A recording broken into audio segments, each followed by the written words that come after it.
Alright, so a part of me want to skip over this story, but a part of me can't pass it, so I have to go do it. And I have to do it given my background, right?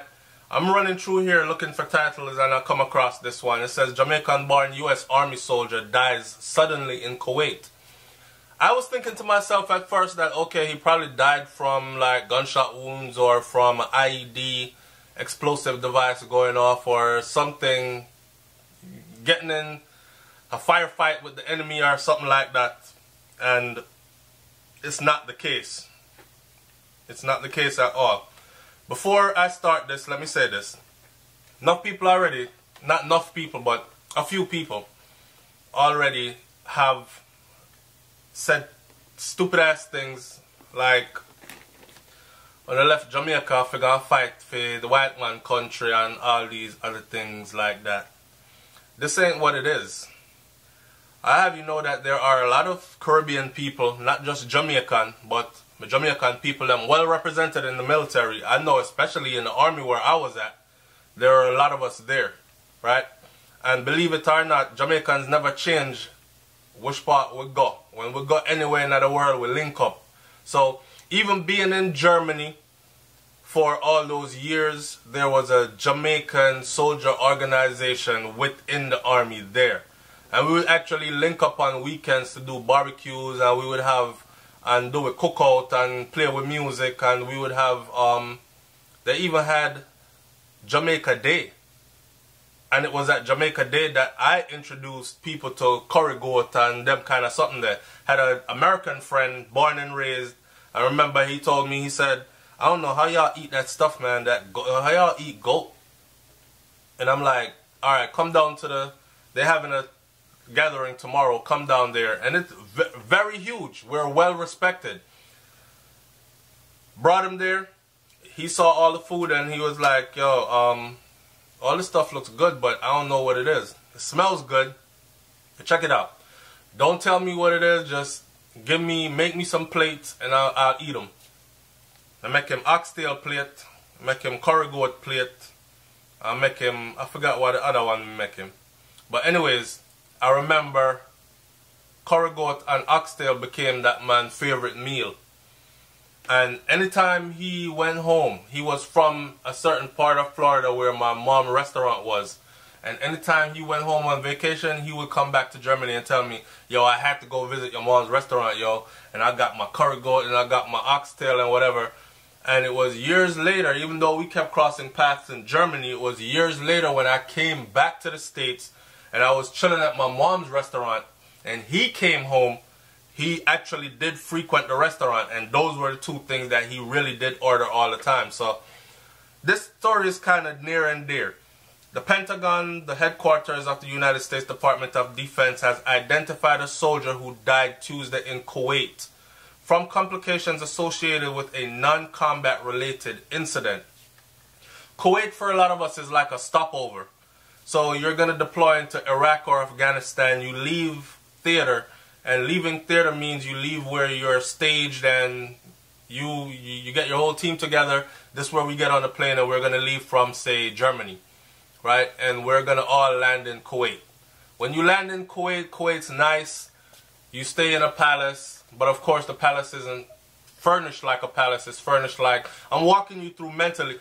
I'm giving you a mental picture. The palace isn't furnished like a palace would be furnished with expensive furniture and whatnot. You go in there and it's what we call cots. Army, fold up, pull out beds, lined off, and everybody is living out of their bag basically or whatever. And until when you land in Kuwait, you go through a series of checks and then you got to get climatized. So you're going to be there for a while, a couple of weeks, 2 weeks, 3 weeks, and then you're going to head off into Iraq or Afghanistan, whichever way your orders say your team's going. Now, while you're in Kuwait, you got to remember this is where you get climatized at. So it depends on what time of the year you get there. It could be viciously cold or it could be extremely friggin' hot there. I've landed in Kuwait and I've seen it so hot there, the birds just and fall off the friggin' light wires and die. I've never seen somewhere we reach 150 degrees hot, right? and wonder why these people wear these long clothing. It actually keeps them cool. But that's a whole nother issue.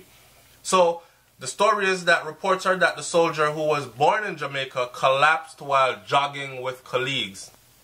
One thing I can tell you is that, and I'm only speaking from an infantry soldier's perspective, when you're trying to climatize your soldier to head on into wherever you're going to be stationed at, you're running that soldier. I don't want to say running them to death, but you're doing all you can to be climatized properly in a 2-week period before you move out, right? So seeing this right here, I'm thinking, I'm no doctor and I wasn't there, so I'm thinking all kinds of different stuff though, like maybe he was coming from somewhere that was cooler and he got into the extreme heat and they're probably running with all their gear on. This is to get you climatized, and probably wasn't drinking enough water. Like all kinds of stuff happened. I had cramps in places on my body I didn't even know that humans could get cramps in, right? And I felt the effects of, like, I felt like I was having a heart attack before, and then it's a mind game also. I felt like I was talking and then I was outside of my body watching myself talk. Just telling y'all some stuff that is real. Like, your mind starts playing tricks on you. Your body starts playing tricks on you. You feel like heart attack. You feel like all kinds of stuff. So, you got to really stay on top of your stuff out here. Like, drink a lot of water. Take your vitamins if you have vitamins. Like, stay on top of your shit. Basically, I don't know. He was not, I mean, the deceased is 17 years. He's a 17-year Army veteran. Sergeant Houghton Coopy Brown, 43 years old, who was on tour, off duty, of less than a year. So his tour was going to be less than a year. Sergeant Brown originated from Kingston, Jamaica, where he attended Wolmer's Boys School in downtown Kingston before migrating to the U.S. So that means he wasn't no youngin' when he left Jamaica. If he went to Wolmer's, he spent a great deal of he spent his whole childhood in Jamaica then, right? Now, a lot of people who have those kind of, oh, why y'all leave Jamaica to go join the... Listen, when you leave Jamaica, if you're ambitious and you're dedicated to making a better way of life, you take that opportunity and you run with it, right? I'm not saying everybody should come over here and join the military. We come over here and we find different ways. Some people go the educational route. Some people go the entrepreneurial route. Some people go drugs and violence. Some people go, but you take the opportunity and you try to make the best out of what you've been given, right?